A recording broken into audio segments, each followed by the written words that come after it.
राकेश पोद्दार साहब बीजेपी के प्रवक्ता, राजेश राठौर जी हैं कांग्रेस के प्रवक्ता, राजकुमार राजन जी हैं आरजेडी के प्रवक्ता, रंजन सिंह जी प्रवक्ता एलजेपीआर के हमारे साथ थोड़ी देर में वो जुड़ जाएंगे।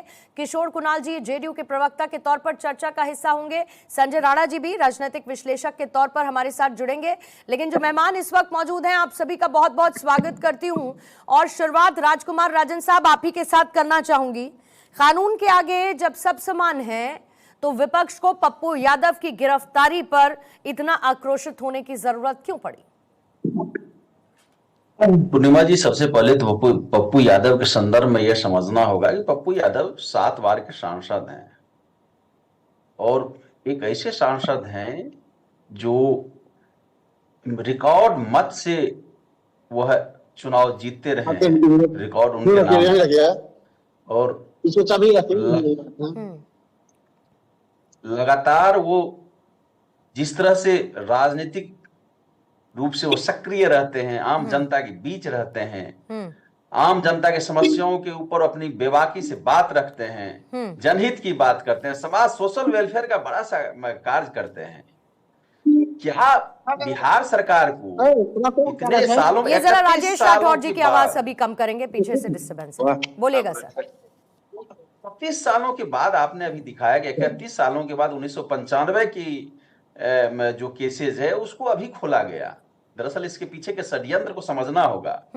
यह षड्यंत्र यह है कि बिहार तो सांसद होने पर आरोपी साबित नहीं हो, मतलब आरोपी रहता नहीं है। अगर सांसद है तो इम्यूनिटी मिलती है किसी तरीके की, अपराधी नहीं हो सकता कोई भी सांसद जो रिकॉर्ड मतों से जीता हो, लगातार जीता हो, उसके ऊपर कोई भी केस हो, उस पर ट्रायल कोर्ट कोई कार्रवाई ना करे। आप ये कह रहे हैं इम्यून कर दें उसको? पूर्णिमा जी, पहले पूरी बात मुझे रखने दें। शायद आपके जो जनता है, आप जो सुनने वाले हैं वो समझ पाएंगे पूरा केस का रहस्य क्या है। नहीं, उसी जनता को साहब ये भी समझना है ना। नीट के बच्ची की जिस तरह से मृत्यु, रहस्यमय मृत्यु हुई, उस मृत्यु के ज्वलंत मुद्दे पर आवाज उठाना, एक जो हमारी बहन है उसके साथ जो कुछ भी हुआ और उसको न्याय दिलाने के लिए संघर्ष करने का प्रतिरोध का परिणाम यह निकला कि 31 सालों के केस को आप जो दबा हुआ था, पता नहीं किस फाइल में रखे हुए थे, उस फाइल को ढूंढकर अभी निकाले आप। या एक देखिए, कानून सबके लिए बराबर होना चाहिए। अच्छा। क्या एक ऐसा कानून है बिहार सरकार की? तो यह सफलता है कि 31 सालों के बाद यह नजर आया कि अभी गिरफ्तार करना है। जो चीज पहले हो जाती आप करते, कौन रोक रहा था? आपके कानून व्यवस्था आपके हाथ में है।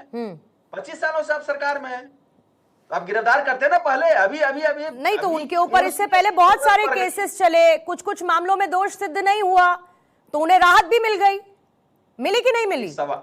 सवाल ये पूर्णिमा जी, साफ सवाल है कि क्या सरकार जो सत्ता पक्ष है, एनडीए की सरकार है, क्या विपक्ष की आवाज को दबाना चाहती है, प्रतिरोध की क्षमता? ये सवाल नहीं है, ये नैरेटिव है राजकुमार राजन जी, ये सवाल नहीं है, ये नैरेटिव है जो कि विपक्ष बार बार बनाने की कोशिश करता है। मैंने आपसे सीधा सीधा पूछा कि अगर सांसद हैं तो क्या इम्यूनिटी मिल जानी चाहिए? आपने कहा कि कार्रवाई पहले कर लेते, तो मैंने कहा पहले उन पर कार्रवाई हुई है एक मामले में और दोष सिद्ध नहीं हुआ तो उन्हें राहत भी मिल गई।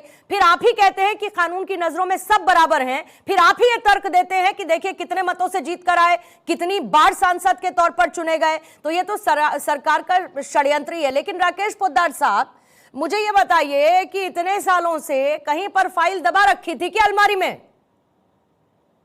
पूर्णिमा जी, आज अचानक से ये फाइल वाला जिन्न कैसे निकल आया?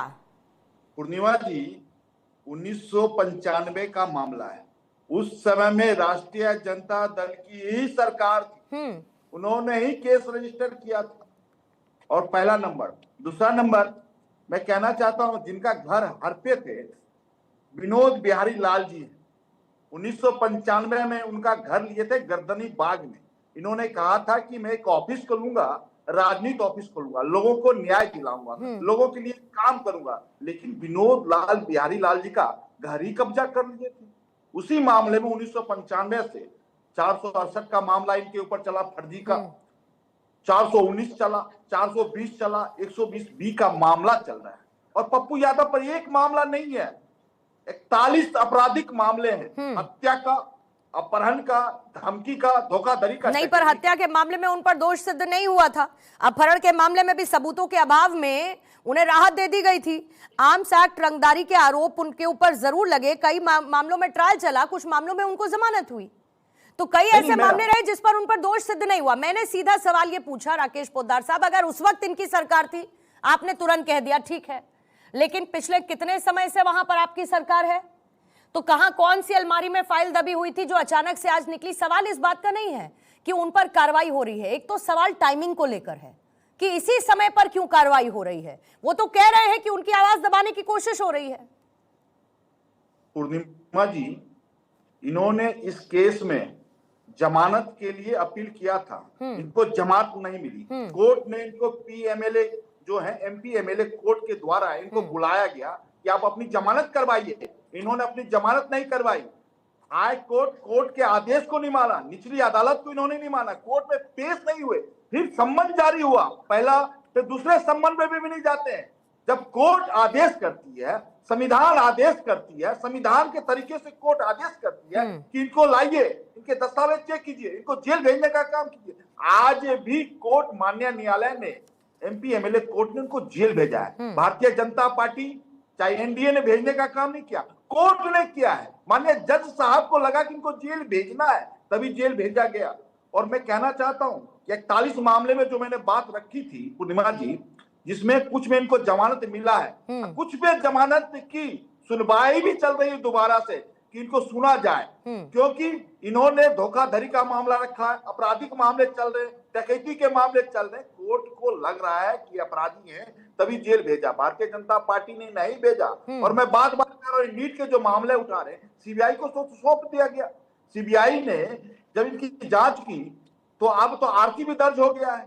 इनको तो अच्छा है कि आरसी दर्ज कर दिया, सीबीआई ने रजिस्टर्ड तो कर लिया। अब कुछ दिन में उन्हें पदाधिकारी नियुक्ति होगी, केस का ट्रायल चलेगा, लोगों को भेजा जाएगा। हमारी सरकार, बिहार सरकार में, नीतीश कुमार की सरकार में यही संकल्प है, यही न्याय है कि हम लोगों को न्याय दिलाते हैं। 13 करोड़ जनता को न्याय दिलाने का काम हमारी सरकार कर। ठीक है, जल्दी से राजन साहब काउंटर रखिएगा 20 सेकंड्स। फिर इसी बीच में संजय जी भी जुड़ चुके हैं, किशोर कुणाल जी भी जुड़ चुके हैं, आपका भी मैं स्वागत करती हूँ। बोलेगा राजन साहब। देखिए, 2011 में जब पप्पू यादव की गिरफ्तारी का वारंट के संदर्भ में आरटीआई लगाया गया था आरजेडी की तरफ से, तो वही सरकार, बिहार सरकार ने कहा था कि फरार चल रहे हैं। मतलब किस कानून की बात कर रहे हैं राकेश पोद्दार जी, और वह कानून कैसा है? और बिहार सरकार के कानून एक अलग दायरे में जाता है क्या कि उस समय फरार चल रहे थे और लगातार उस समय से फरार ही चल रहे थे, और अचानक से 31 सालों के बाद याद आया कि हमको पकड़ना है। कितने सालों से पेश नहीं हो रहे थे राजकुमार राजन जी?